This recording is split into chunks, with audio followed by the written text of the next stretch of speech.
आकाशवाणी मुंबई मन की बात. माननीय पंतप्रधान श्री नरेंद्र मोदी यांनी देशवासियांशी साधलेल्या संवादाचा मराठी अनुवाद आता प्रसारित करत आहोत. माझ्या प्रिय देशवासियांनो, नमस्कार. माणसाचं मन असतंच असं की वर्षाकाळ त्याला मोठा मनमोहक वाटतो.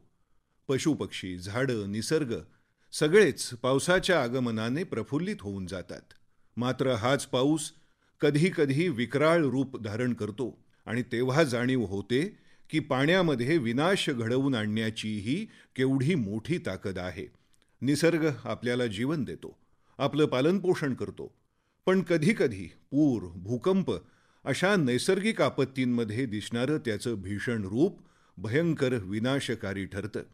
बदलणारं ऋतुचक्र आणि पर्यावरणात जे काही बदल घडून येत आहेत त्यांचा खूपच मोठा नकारात्मक परिणामही होत आहे. गेल्या काही दिवसात भारताच्या काही भागांमध्ये, विशेषतः आसाम, ईशान्येकडील राज्य, गुजरात, राजस्थान, बंगालचा काही भाग अतिवृष्टीमुळे नैसर्गिक संकटांना सामोरा जात आहे. पूरग्रस्त क्षेत्रांवर संपूर्ण देखरेख ठेवली जात आहे. व्यापक स्तरावर बचाव कार्य केले जात आहे. जिथे जिथे शक्य आहे तिथे तिथे मंत्रिमंडळातील माझे सहकारीही पोचत आहेत. राज्यांची सरकारंसुद्धा आपापल्या पद्धतीनं पूरग्रस्तांना मदत करण्यासाठी यथाशक्ती प्रयत्न करीत आहेत. सामाजिक आणि सांस्कृतिक संस्था तसंच सेवाभावी वृत्तीनं काम करणारे नागरिकही अशा परिस्थितीमध्ये लोकांना मदत पोहोचवण्यासाठी मोठ्या प्रमाणात प्रयत्न करत आहेत. भारत सरकारच्या वतीनं सेनेतील जवान असोत, वायुसेनेचे लोक असोत, NDRFचे लोक असोत, निमलष्करी दल असो, सगळेच अशा काळात आपत्तीग्रस्तांच्या सेवेत स्वतःला झोकून देतात. पुरामुळे जनजीवन बरंच विस्कळीत होऊन जातं. शेतं, पशुधन, पायाभूत सुविधा, रस्ते, वीज वितरण, संपर्काची साधनं सगळ्यावरच त्याचा परिणाम होतो.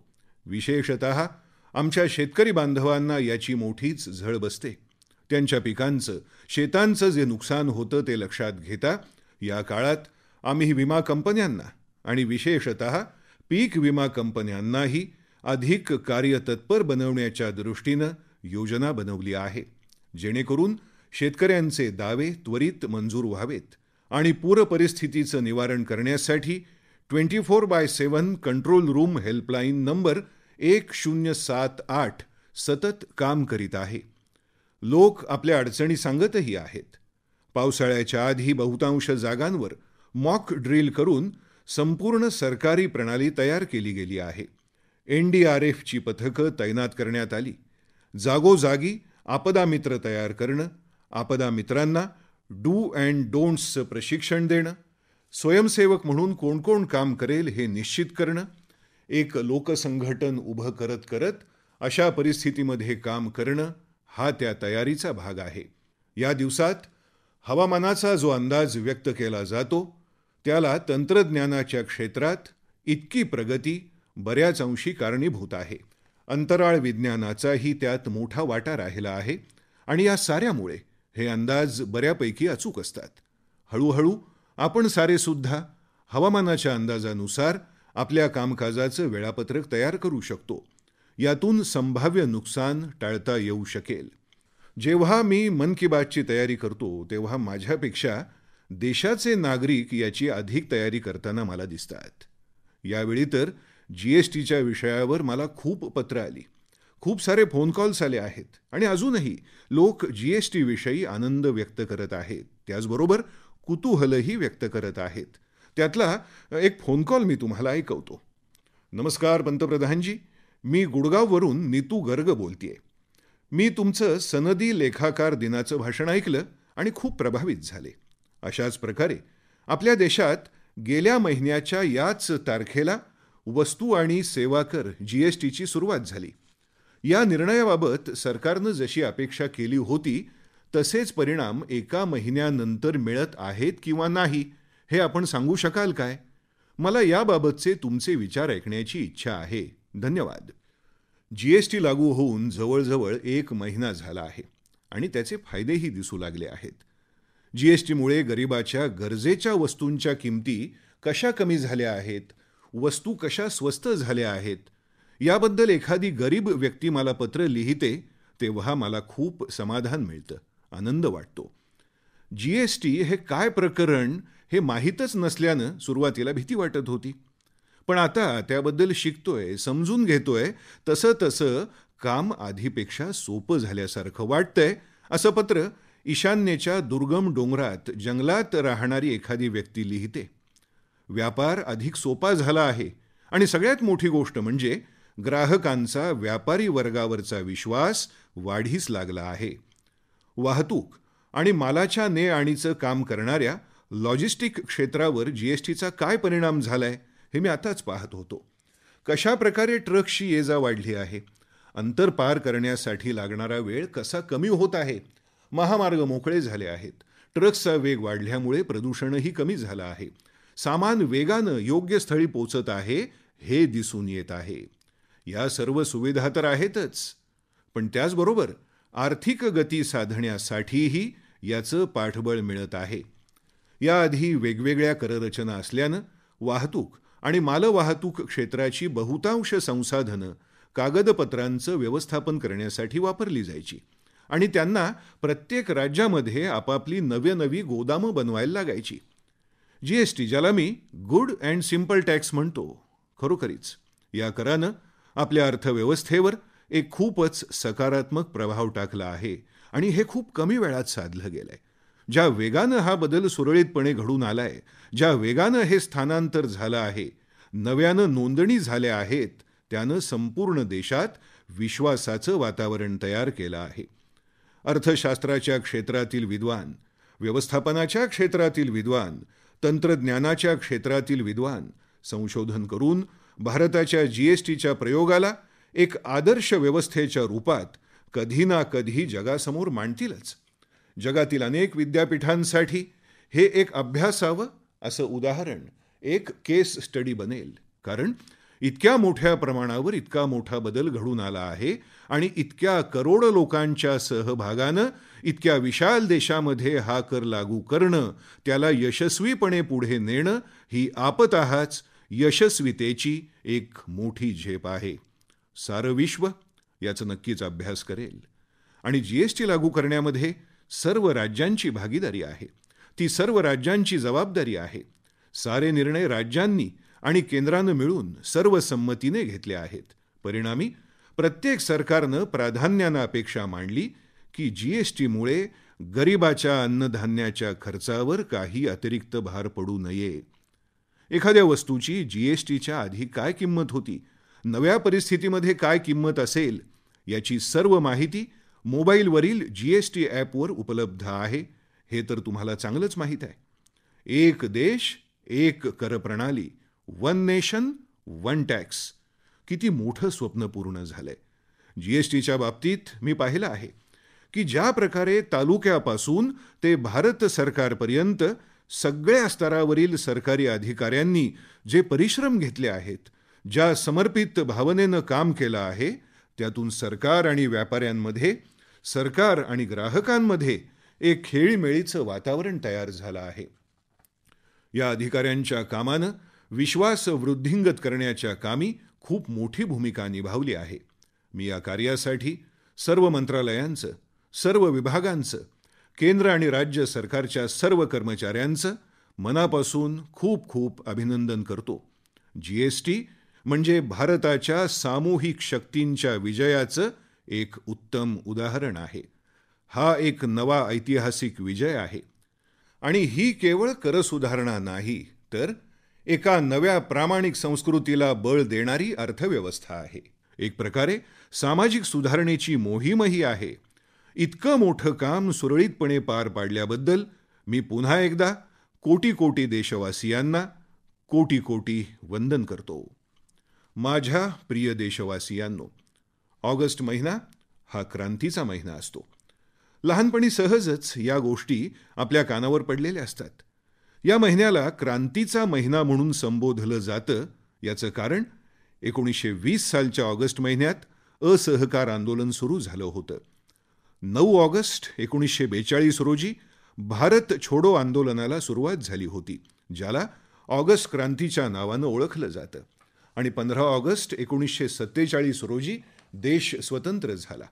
एक प्रकारे ऑगस्ट महिन्यात अनेक अशा घटना घडल्या आहेत ज्या स्वातंत्र्याच्या इतिहासाशी विशेषत्वानं जोडलेल्या आहेत. यावर्षी आपण भारत छोडो क्विट इंडिया मूव्हमेंट या आंदोलनाचं 75वं वर्ष साजरं करणार आहोत. मात्र खूप कमी लोकांना या गोष्टीची माहिती असेल की भारत छोडो हा नारा डॉक्टर युसुफ मेहर अली यांनी दिला होता. 9 ऑगस्ट 1942 या दिवशी काय झालं होतं हे आपल्या नव्या पिढीनं जाणून घ्यायला हवं. 1857 पासून ते 1942 पर्यंत स्वातंत्र्याच्या ध्यासानं देशवासी संघटित होत राहिले, संघर्ष करीत राहिले, सहन करीत राहिले. इतिहासाची ही पानं म्हणजे भव्य भारताच्या निर्मितीसाठीचे आमचे प्रेरणास्त्रोत आहेत. आमच्या स्वातंत्र्यवीरांनी त्याग, तपस्या, बलिदान दिलं आहे. याहून मोठी प्रेरणा कोणती असू शकेल? भारत छोडो आंदोलन भारतीय स्वातंत्र्य लढ्यातील एक महत्त्वपूर्ण संघर्ष होता. याच आंदोलनानं संपूर्ण देशाला ब्रिटिश राजवटीतून मुक्त होण्याचा संकल्प घेण्यास तयार केलं होतं. हा तोच काळ होता जेव्हा इंग्रजांच्या राजवटीविरोधात भारतीय जनमानस हिंदुस्थानाच्या प्रत्येक कानाकोपऱ्यात, गावं असोत, शहरं असोत, सुशिक्षित असोत, अशिक्षित असोत, गरीब असोत, श्रीमंत असोत, प्रत्येक जण खांद्याला खांदा भिडवून भारत छोडो आंदोलनाचा भाग बनले होते. जनतेचा आक्रोश टिपेला पोहोचला होता. महात्मा गांधींच्या आवाहनाला प्रतिसाद देत लाखो भारतीय करो या मरो हा मंत्र घेऊन आपलं आयुष्य संघर्षात झोकून देत होते. देशाच्या लाखो नवयुवकांनी आपलं शिक्षण सोडून दिलं होतं, पुस्तकं बाजूला सारली होती. स्वातंत्र्याचं बिगुल वाजलं आणि ते सारे निघाले. 9 ऑगस्ट भारत छोडो आंदोलनाचं आवाहन महात्मा गांधींनी केलं तर खरं, पण सर्व मोठ्या नेत्यांना इंग्रज राजवटीनं तुरुंगात टाकलं. आणि हाच तो काळ होता जेव्हा देशाच्या दुसऱ्या पिढीतील नेतृत्वानं डॉक्टर लोहिया, जयप्रकाश नारायण यांच्यासारख्या महापुरुषांनी प्रमुख भूमिका निभावली होती. असहकार आंदोलन आणि भारत छोडो आंदोलन 1920 आणि 1942 या दोन्ही घटनांमध्ये गांधीजींची 2 वेगवेगळी रूपं दिसतात. असहकार आंदोलनाचे रूपरंग वेगळे होते आणि 42 साली अशी परिस्थिती आली, तीव्रता इतकी वाढली की महात्मा गांधींसारख्या महापुरुषानं करो या मरोचा मंत्र दिला. या सर्व यशाच्या मागे जनसमर्थन होतं, जनसामर्थ्य होतं, जनसंकल्प होता, जनसंघर्ष होता. सारा देश एक होऊन लढत होता. कधी कधी मला वाटतं इतिहासाच्या पानांना थोडं जोडून पाहिलं तर भारताचा पहिला स्वातंत्र्य लढा 1857 साली उभारला गेला. 1857 पासून सुरू झालेला स्वातंत्र्याचा हा लढा 1942 पर्यंत प्रत्येक क्षणी देशाच्या कोणत्या ना कोणत्या भागात चालू होता. या लांबलचक कालखंडानं देशवासियांच्या मनात स्वातंत्र्याची अभिलाषा जागवली. प्रत्येकजण त्या दिशेनं काही ना काही करण्यासाठी कटिबद्ध झाला. पिढ्या बदलल्या पण संकल्प ढळला नाही. लोक येत गेले, जोडले जात गेले, निघून जात राहिले, नवे लोक येत राहिले आणि इंग्रजांच्या राजवटीला उलथवून टाकण्यासाठी देश हर क्षणी प्रयत्न करत होता. 1857 पासून ते 1942 पर्यंत चाललेल्या या परिश्रमांनी या आंदोलनासाठी अशी परिस्थिती तयार केली की 1942 साली त्याचा कळस गाठला गेला आणि भारत छोडोचा बिगुल असा वाजला की 5 वर्षाच्या आतच 1947 साली इंग्रजांना इथून जावं लागलं. 1942 ते 1947 5 वर्ष एक अशी लोकभावना तयार झाली होती की स्वातंत्र्याच्या संकल्पपूर्तीच्या त्या 5 निर्णायक वर्षांच्या रूपात संपूर्ण देश यशस्वीपणे स्वातंत्र्य प्राप्त करण्यास कारणीभूत ठरला. ही 5 वर्ष निर्णायक होती. आता मी तुम्हाला या गणिताशी जोडून घेऊ इच्छितो. 1947 साली आपण स्वतंत्र झालो. आज 2017 साल सुरू आहे. त्या घटनेला जवळजवळ 70 वर्ष झाली. दरम्यानच्या काळात सरकारं आली गेली, व्यवस्था बनल्या, बदलल्या, बहरल्या, वाढल्या. देशाला समस्यामुक्त करण्यासाठी प्रत्येकानं आपापल्या पद्धतीनं प्रयत्न केले. देशात रोजगार वाढावा यासाठी, गरिबी दूर व्हावी यासाठी, विकास साध्य व्हावा यासाठी प्रयत्न झाले. आपापल्या पद्धतीनं त्यासाठी कष्टही उपसले गेले, यशही मिळालं, अपेक्षाही उंचावल्या. जसं 1942 ते 1947 ही संकल्पसिद्धीची 5 वर्ष होती, त्याच प्रकारे 2017 ते 2022 हा संकल्पसिद्धीच्या प्रवासातील 5 वर्षांचा कालखंड आता आपल्यासमोर असल्याचं मी पाहतोय. 2017चा हा 15 ऑगस्ट आपण संकल्प पर्वाच्या रूपात साजरा करावा आणि 2022 मध्ये जेव्हा स्वातंत्र्य प्राप्तीला 75 वर्ष पूर्ण होतील तेव्हा तो संकल्प आपण पूर्णत्वास नेऊ. देशाच्या 125 कोटी नागरिकांनी 9 ऑगस्ट या क्रांती दिनाचं स्मरण करावं आणि येत्या 15 ऑगस्टला प्रत्येक भारतवासियाने असा संकल्प करावा की एक व्यक्ती म्हणून, एक नागरिक म्हणून या देशासाठी मी अमुक इतकं काम करेन, कुटुंबाचा भाग म्हणून अमुक काम करेन, समाजाचा भाग म्हणून अमुक जबाबदारी उचलेन, गाव आणि शहराचा भाग म्हणून असं असं करेन, सरकारी विभागाचा भाग म्हणून हे प्रयत्न करेन, सरकारचा भाग म्हणून अमुक काम करेन. कोटी कोटी संकल्प केले जावेत आणि कोटी कोटी संकल्प पूर्णत्वाला नेण्याचा प्रयत्न व्हावा. मग मी म्हटल्याप्रमाणे जसं 1942 ते 1947 ही 5 वर्ष देशाला स्वातंत्र्य मिळवून देण्याच्या कामी निर्णायक ठरली, त्याचप्रमाणे 2017 ते 2022 ही 5 वर्ष भारताचं भविष्य घडवण्याच्या कामी निर्णायक बनू शकतील आणि आपल्याला बनवायची आहेत. 5 वर्षानंतर देश स्वातंत्र्य प्राप्तीची 75 वर्ष साजरी करेल. तेव्हा आज आपण सर्वांनी हा दृढ संकल्प करूया. 2017 साल आपण संकल्प वर्ष बनवूया. याच ऑगस्ट महिन्यात आपण हा संकल्प करू. या संकल्पाशी स्वतःला जोडून घेऊ. अस्वच्छता भारत छोडो, गरिबी भारत छोडो, भ्रष्टाचार भारत छोडो, आतंकवाद भारत छोडो, जातीयवाद भारत छोडो, संप्रदायवाद भारत छोडो. आज करेंगे या मरेंगे या घोषणेची नव्हे तर नव्या भारताच्या या संकल्पाशी जोडून घेण्याची, या कामाला जुंपून घेण्याची, तनामनानं झटून यश मिळवण्याची गरज आहे. या संकल्पाला उरी बाळगतच जगायचं आहे, लढायचं आहे. यंदाच्या ऑगस्ट महिन्यात 9 ऑगस्टला संकल्पापासून त्याच्या सिद्धतेपर्यंतचं एक महाअभियान चालवू. प्रत्येक भारतवासी, सामाजिक संस्था, स्थानिक यंत्रणा, शाळा, महाविद्यालय, वेगवेगळ्या संघटना, नवभारतासाठी प्रत्येकानं काही ना काही नवा संकल्प करूया. एक असा संकल्प जो पुढील 5 वर्षात आपण सिद्ध करून दाखवू. युवकांच्या संघटना, विद्यार्थ्यांच्या संघटना, स्वयंसेवी संस्था इत्यादी सामूहिक चर्चांचं आयोजन करू शकतात. नव्या नव्या कल्पना पुढे मांडू शकतात. एक राष्ट्र म्हणून आपल्याला कुठे पोचायचं आहे, एक व्यक्ती या नात्यानं त्यात माझं काय योगदान असू शकतं, आपण या संकल्प पर्वाचा भाग बनू. आजकाल आपण कुठे असू वा नसू, ऑनलाईन नक्कीच असतो. म्हणूनच मी आज विशेषतः ऑनलाईन जगात वावरणाऱ्या माझ्या तरुण मित्रांना हे आमंत्रण देतोय की नव्या भारताच्या निर्मितीमध्ये त्यांनी आपल्या नाविन्यपूर्ण पद्धतीनं योगदान देण्यासाठी पुढे यावं.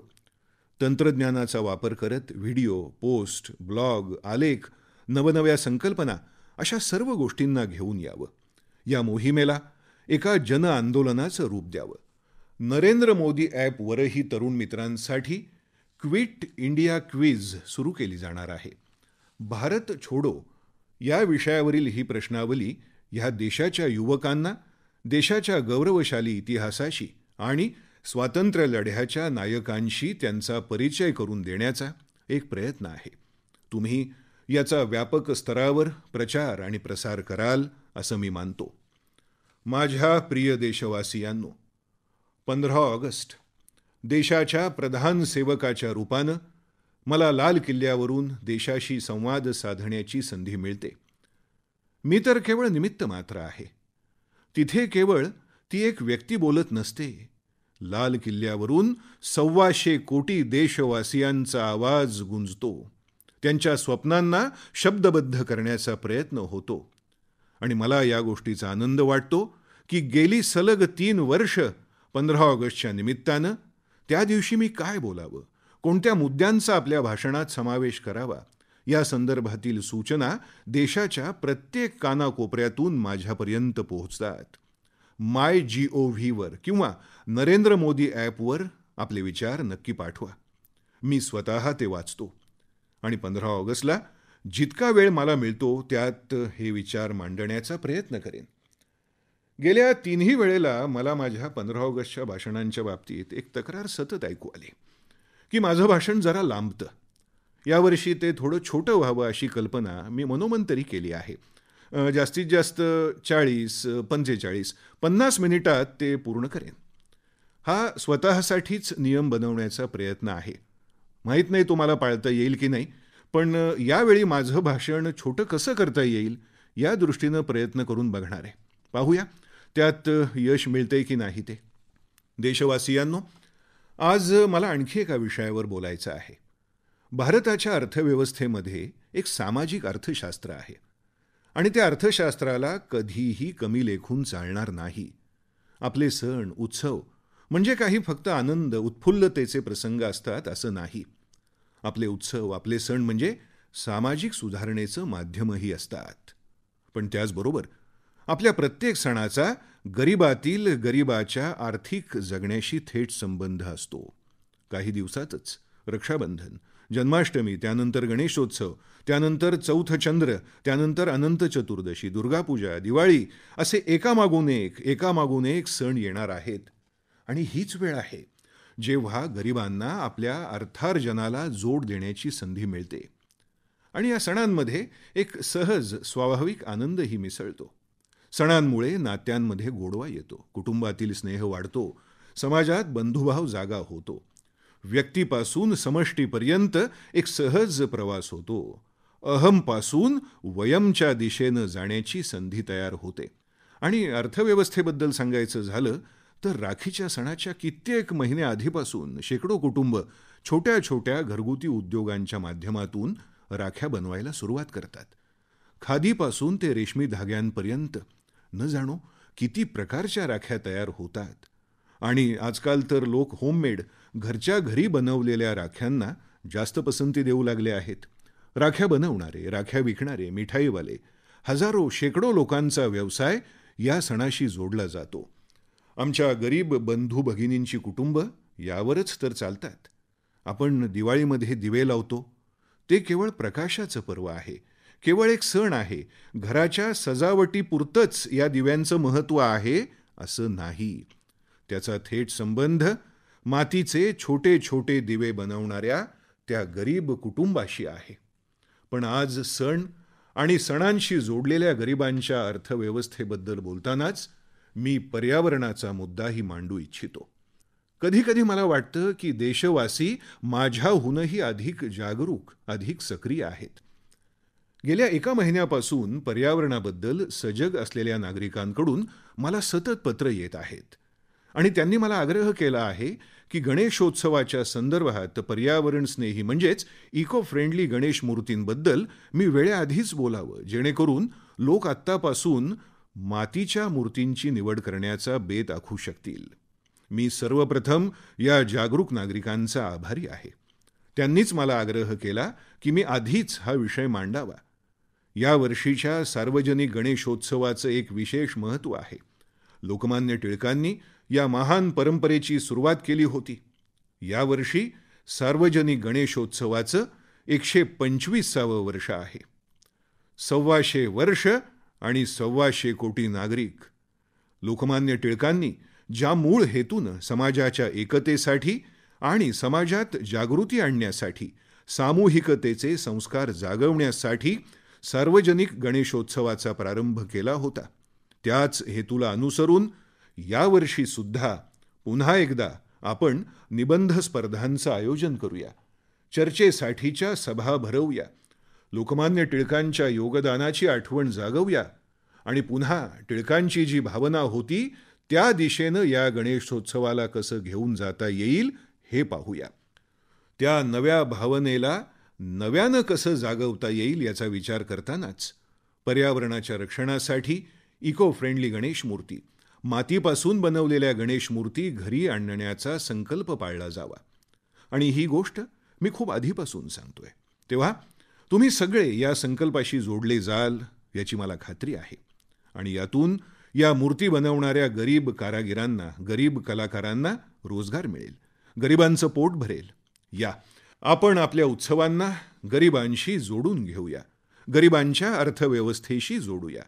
आपल्या सणांचा आनंद गरिबांच्या घरचा आर्थिक लाभाचा सण बनावा. अर्थप्राप्तीचा आनंद या सणातून त्यांना मिळावा, या दृष्टीने आपण सगळ्यांनीच प्रयत्न करायला हवेत. मी सर्व देशवासियांना येणाऱ्या अनेक सणांसाठी, उत्सवांसाठी खूप खूप शुभेच्छा देतो. माझ्या प्रिय देशवासियांनो, आपण सतत हे पाहत आहोत की शिक्षणाचं क्षेत्र असो की आर्थिक क्षेत्र, सामाजिक क्षेत्र असो वा क्रीडा क्षेत्र असो, आपल्या मुली देशाचं नाव उज्ज्वल करत आहेत, नवी नवी उंची गाठत आहेत. आम्हा देशवासियांना आपल्या या मुलींबद्दल गर्व वाटत आहे, अभिमान वाटत आहे. अगदी काही दिवसांपूर्वीच आमच्या मुलींनी महिला क्रिकेट विश्वचषक सामन्यात आपल्या खेळाचं दिमाखदार प्रदर्शन केलं. मला याच आठवड्यात त्या सर्व खेळाडूंना भेटण्याची संधी मिळाली. त्यांच्याशी बोलून खूप चांगलं वाटलं. पण मला हेही जाणवलं की विश्वचषक जिंकता न आल्याचं खूप दडपण त्यांच्या मनावर होतं. त्यांच्या चेहऱ्यावर हे दडपण, त्याचा ताण दिसत होता. मी माझं एक वेगळं विश्लेषण त्यांना सांगितलं. मी म्हटलं, हे पहा, आजकाल प्रसिद्धी माध्यमांचा असा काळ आहे की त्यात अपेक्षा वाढवल्या जातात, इतक्या वाढवल्या जातात की जेव्हा यश मिळत नाही तेव्हा त्याच आकांक्षा आक्रोशात बदलतात. आपण असे अनेक खेळ पाहिलेत ज्यात भारताचे खेळाडू जर अपयशी झाले तर देशाचा राग त्या खेळाडूंवर व्यक्त होतो. काही लोक आपली मर्यादा सोडून अशा गोष्टी बोलतात, अशा गोष्टी लिहितात, त्या खूप वेदनादायी असतात. पण असं पहिल्यांदाच झालंय की आमच्या मुलींना विश्वचषक जिंकता आला नाही, तरीही देशाच्या 125 कोटी नागरिकांनी त्या पराजयाचं ओझं आपल्या खांद्यावर घेतलं. त्याचा जरासाही भार या मुलींवर पडू दिला नाही. इतकंच नाही तर त्या मुलींनी जे काम केलं त्याचं कौतुक केलं, गौरव केला. मला हा एक सुखद बदल वाटला. आणि या मुलींना मी सांगितलं की असं सौभाग्य फक्त तुमच्याच वाट्याला आलं आहे. तुम्ही आपला पराजय मनातून काढून टाका. तुम्ही सामना जिंकला असेल किंवा नसेल, पण तुम्ही 125 कोटी देशवासियांना जरूर जिंकून घेतला आहे. खरोखरीच आपल्या देशाची तरुण पिढी, विशेषतः आपल्या मुली, देशाचं नाव उज्ज्वल करण्यासाठी खूप काही करत आहेत. मी पुन्हा एकदा देशाच्या तरुण पिढीचं, विशेषतः आपल्या मुलींचं मनापासून खूप खूप अभिनंदन करतो, त्यांना शुभेच्छा देतो.